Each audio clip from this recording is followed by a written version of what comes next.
So hello everyone, I welcome you all to let's crack UPSC CSC. So सबसे पहले आप सभी को हैप्पी इंडिपेंडेंस डे। और प्राइम मिनिस्टर जो हैं, ऑनरेबल प्राइम मिनिस्टर के द्वारा रेड फोर्ट से जो स्पीच हुई है उसमें बहुत सारे डिफरेंट डायमेंशंस पर चर्चा हुई है। और ख़ास तौर से अगर आप आईएएस या सिविल सर्विस की तैयारी कर रहे हैं तो कुछ ऐसे पॉइंट्स भी हाईलाइट किए गए हैं जो हमें पता होना चाहिए, क्योंकि आगे चल के इन्हीं सारे एरियाज़ में सरकार को काम करना है। और पॉसिबिलिटी काफ़ी रहती है कि इनमें कई प्रकार के प्रश्न आपको, चाहे प्रीलिम से स्पेसिफिक प्रश्न हो या मेन से स्पेसिफिक प्रश्न हैं, वो फ्रेम हो सकते हैं। So this session is presented by me, my name is Saurabh Pandey. तो देख लेते हैं, एक इंपॉर्टेंट जो एस्पेक्ट है उसको देख लेते हैं। पहली चीज़ तो देखो कि ये रेड फोर्ट में जो स्पीच हुई है और ये लगभग 90 मिनट चली है, 90 मिनट्स तक चली है, जो कि longest ever read fort speech है बाय प्राइम मिनिस्टर, मतलब जो प्राइम मिनिस्टर उनके द्वारा। दूसरा देखो, इसमें ना कई चीज़ों पे चर्चा की गई, ये थोड़ा स्पेसिफिकली हम लोग देख लेते हैं। देखो पहला क्या है कि प्राइम मिनिस्टर जो है उन्होंने सुदर्शन चक्र मिशन पे चर्चा की, महाभारत को मेंशन करके। और उस महाभारत को मेंशन करते हुए सुदर्शन चक्र मिशन, इसकी चर्चा की है। तो सुदर्शन चक्र जो मिशन है ये क्या है, ये बेसिकली क्या है, बेसिकली अगर देखा जाए कि बहुत सारे जो इम्पोर्टेंट हमारे एरियाज़ हैं उनको प्रोटेक्ट करने के लिए एक डिफेंस सिस्टम के रूप में इसको डेवलप किया जाएगा। इसका एम क्या है, इस मिशन का उद्देश्य क्या है, जिसे हम मिशन सुदर्शन चक्र कहते हैं। इसका ऑब्जेक्टिव ये है कि इंडिया के जो इम्पोर्टेंट क्रिटिकल इस्टेब्लिशमेंट है उनको कैसे प्रोटेक्ट किया जाए। जैसे अभी यूएस की बात करो तो यूएस इवन स्पेस का इस्तेमाल करके एक बहुत ही highly advanced missile defence system जो है वो डेवलप कर रहा है, गोल्डन आयरन डोम जिसका नाम है। इसी तरीके से आप देखोगे कि भारत उस लेवल पे तो नहीं, बट हाँ वी आर ट्राइंग कि जो इंपॉर्टेंट जितने भी क्रिटिकल इस्टेब्लिशमेंट है और नेक्स्ट जो डिकेड है, कमिंग 10 ईयर्स के अंदर हम लोग उसको प्रोटेक्ट करेंगे। और जो भी प्रोटेक्शन किया जाएगा, लाइक मिसाइल डिफेंस सिस्टम हम डेवलप कर रहे हैं, दूसरे जो डिफेंस सिस्टम हैं वो हम डेवलप कर रहे हैं, उसे इंडिजिनसली डेवलप किया जाएगा। मतलब हम खुद उन टेक्नोलॉजीज को बनाएंगे and then we will take step जिसके माध्यम से हम अपने क्रिटिकल इस्टेब्लिशमेंट को प्रोटेक्ट कर सके।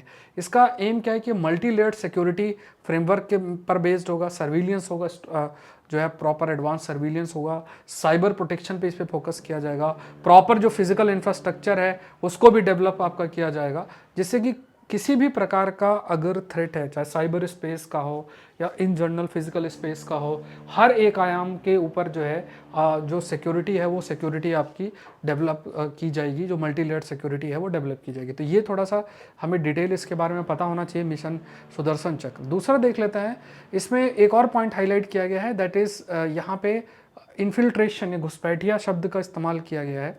अब ये बॉर्डर मैनेजमेंट अगर आप देखो जीएस पेपर 3 में, ये एक महत्वपूर्ण पार्ट बन जाता है। अब जैसे अगर अगर if you talk specifically about India, तो काफ़ी सारे एरियाज़ हैं जो हमको आइडिया होना चाहिए, ठीक है। जैसे मान लो कि अलग अलग जो बॉर्डर एरियाज़ हैं भारत के, खासतौर से ये जो इलाका है, ये जो इलाका है, इधर आप इलाका देखो, यहाँ से काफ़ी सारे चैलेंजेस आते हैं, टेररिस्ट और ये सब यहाँ से इन्फिल्ट्रेट करते हैं। इन जगह में अगर आप देखोगे तो यहाँ से फ्री मूवमेंट जोन है आपका, you have what we call it as a free movement zone. तो फ्री मूवमेंट जोन से भी क्या है, काफ़ी सारे क्योंकि यहाँ पे ये कल्चर कंटिन्यूटी के लिए फ्री मूवमेंट जोन हमने नागालैंड की इधर बना रखा है, जिसमें जो नागाज हैं उनकी कल्चर कंटिन्यूटी मेंटेन रहे, एक सर्टेन डिस्टेंस तक विदाउट वीज़ा मूवमेंट हो सकता है, ये है। लेकिन और भी कई प्रकार के, जैसे यहाँ जो भी टेंशन्स होते हैं अलॉन्ग द म्यांमार, क्योंकि बहुत सारे सेपरेटिस्ट ग्रुप है और वो जब मूव करते हैं, जैसे कोई भी सेपरेटिस्ट ग्रुप है, वहाँ की सरकार ने, क्योंकि मिलिट्री रूल है म्यांमार पे, उन्होंने अगर हमला किया तो उस हमले से बचने के लिए बहुत सारे लोग भारत में चले जाते हैं।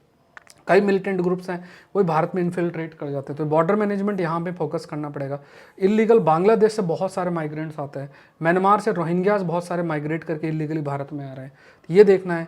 बहुत सारे एरियाज़ में यहाँ मैरीटाइम सिक्योरिटी पे हमें फोकस करना है। इधर अगर आप देखोगे, इधर हमें बहुत फोकस करना है, इधर जो टेररिस्ट का इन्फिल्ट्रेशन है उस पर देखना है। तो यहाँ पे क्या है कि घुसपैठिया अगर रोकना है तो घुसपैठिया को रोकने के लिए हमें क्या है, किस तरीके से हम टेक्नोलॉजी का यूज़ करें या बॉर्डर मैनेजमेंट को कैसे फोकस करें। तो ये एक एरिया है जिस पर आपको फोकस करना है, मतलब आपको भी आइडिया होना चाहिए। इसमें जैसे मान लो ड्रोन का आजकल इस्तेमाल बताया जा रहा है, और भी कई है, स्पेशल टाइप की फेंसिंग की बात अगर की जाती है। कई बार ये प्रॉब्लम देखने को मिलता है कि ब्रह्मपुत्र रिवर है, ऐसे बह के आती है, वो अपना कोर्स चेंज करती रहती है। तो यहाँ पे भी कई मैनेजमेंट में, खास तौर से जैसे अलॉन्ग द वेस्ट बंगाल और कई इलाकों में कोर्स चेंज होती है, तो जो बीएसएफ की पोस्ट बनी है वो बड़ा मुश्किल होता बना पाना, फिर वहाँ बीएसएफ के हमारे जो सोल्जर्स हैं वहाँ प्रेजेंट रहें और मैनेज कर पाएँ, तो वो बहुत मुश्किल होता है। तो टेक्नोलॉजी का इस्तेमाल करके कैसे इस पूरे एरिया को जो है रोका जाए, जो प्रॉब्लम है खासतौर से इलीगल माइग्रेशन की जो प्रॉब्लम है उसको कैसे रोका जाए, उस पर प्रयास करने की बात की गई है। तो ये एक एरिया है जहाँ पे फोकस किया। ऑपरेशन सिंदूर में भी ऑनरेबल प्राइम मिनिस्टर ने काफ़ी कुछ कहा है, वो तो आप न्यूज़ चैनल पे देख ही रहे होंगे। एक दूसरी चर्चा जो इनमें की गई है वो है ऑनरेबल प्राइम मिनिस्टर के द्वारा, वो है ज्योतिबा फुले, ठीक है, इनके ऊपर इन्होंने फोकस किया है। तो ज्योतिबा जो फुले हैं वो एक इम्पॉर्टेंट सोशल रिफॉर्मर्स हैं, इनके बारे में आपने रीड भी किया है, बट इनको और भी थोड़ा सा आप चाहें तो रीड करें।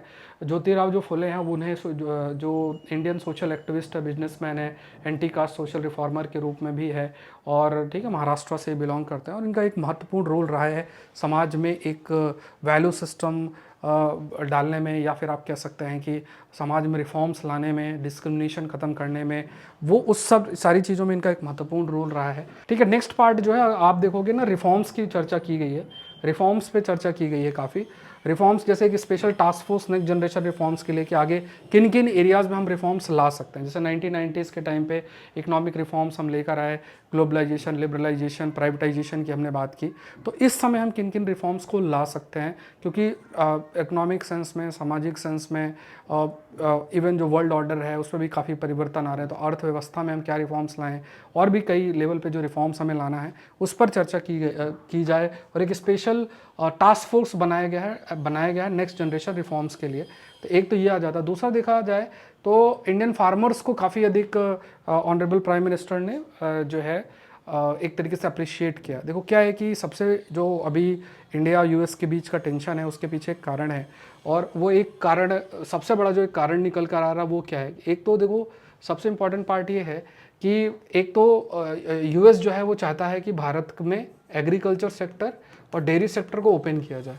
ये बहुत बड़ा एरिया है, भारत में बहुत लार्ज पॉपुलेशन जो है, मैक्सिमम एम्प्लॉयमेंट इस जगह पे, इन एरियाज़ में है, फॉर्मल इनफॉर्मल सेंस में देखा जाए। अगर इसको हमने ओपन कर दिया तो फिर काफ़ी सारे लोग हमारे अफेक्ट होंगे, क्योंकि यूएस में जो एग्रीकल्चर और डेयरी सेक्टर में हाईली फॉर्मलाइज्ड अच्छी कंपनीज़ हैं, तो हम उनसे कम्पीट नहीं कर सकते हैं।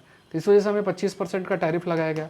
25% का टैरिफ रशिया से ऑयल बाय करने के लिए लगाया गया। तो हम किस तरीके से स्टैंड करते हैं, ये खास तौर से अभी कई ऐसी पॉलिसीज़ हैं जो कि फार्मर के हित को अफेक्ट कर सकती है। गवर्नमेंट ये दिखा रही है कि ठीक है देखो, हम फार्मर के हित के लिए हम स्टैंड कर सकते हैं। तो ये एक एंगल है, आपको पता होना चाहिए। दूसरा एक और एरिया जो फोकस की गई, प्रधानमंत्री विकसित भारत रोजगार योजना। अब ये जो योजना है इसका डायरेक्ट वेबसाइट से मैंने आपके लिए कंटेंट लिया है। लगभग ये योजना आपकी 31 जुलाई 2027 तक चलेगी, इतना पैसा इसमें है। 99,446 करोड़, टारगेट जो 3.4 करोड़ का है। और फर्स्ट टाइम जो एम्प्लॉयज़ होंगे इसमें एम्प्लॉयज़ को भी बेनिफिट है। इसके अलावा आपके जो एम्प्लॉयर हैं उनको सर्टेन बेनिफिट्स हैं, मैन्युफैक्चरिंग सेक्टर को स्पेशल बेनिफिट्स हैं, सर्टेन इंसेंटिव्स प्रोवाइड किए जाएंगे। और इसमें जो भी 1 लाख पर मंथ इतनी सैलरी है तो वो उन बेनिफिट्स को जो है फ़ायदा उठा सकते हैं। तो पीएम विकसित भारत जो रोजगार योजना है, ये एम्प्लॉयमेंट लिंक्ड इंसेंटिव स्कीम है। इसमें जैसे कहा गया है कि सपोज़ करो, इसमें कैटेगराइज किया गया है कि अगर सपोज़ कोई 50 एम्प्लॉयज़ है, किसी के पास 50 से ज़्यादा हैं, तो वो नया एम्प्लॉय अगर लेते हैं तो एम्प्लॉयर को सर्टेन इंसेंटिव्स मिलेंगे। इस तरीके से है, सर्टेन इंसेंटिव एम्प्लॉय है खुद उसको मिलेंगे। मैन्युफैक्चरिंग सेक्टर में जो एरिया है उसमें ज़्यादा समय तक ये इंसेंटिव्स मिलेंगे। लाइक जनरली 2 ईयर्स के लिए है, थर्ड और फोर्थ ईयर में मतलब एक्स्ट्रा 2 ईयर्स जो है उसमें इंसेंटिव्स मिलेंगे in case of manufacturing sector. तो मेनली कैसे एम्प्लॉयमेंट बढ़ाया जाए उस डायरेक्शन में ये एक प्रयास किया गया है, प्रधानमंत्री विकसित भारत योजना। फिर आप आ जाइए, दैट इज़ यहाँ पे जीएसटी रिफॉर्म की भी बात की गई है इस दिवाली के अंदर। देखो जीएसटी को हमने इंट्रोड्यूस भी किया था, और जो जीएसटी रिफॉर्म्स हैं, तो जीएसटी रिफॉर्म्स की भी अगर आप देखेंगे तो जीएसटी मेनली पहले बहुत सारे टैक्स थे, स्टेट लेवल पे, सेंट्रल लेवल पे इनडायरेक्ट टैक्सेस काफ़ी सारे थे। अब उसकी जगह आपके पास एक टैक्स लेकर आ गया जीएसटी, बट इसमें भी मल्टीपल स्लैब्स हैं। तो कई बार चर्चा होती है कि इतनी सारे स्लैब्स की क्यों ज़रूरत है, बहुत सारे एरियाज़ हैं वहाँ पे बहुत ज़्यादा ही जीएसटी लग रही है, तो उसको रिड्यूस कैसे किया जाए।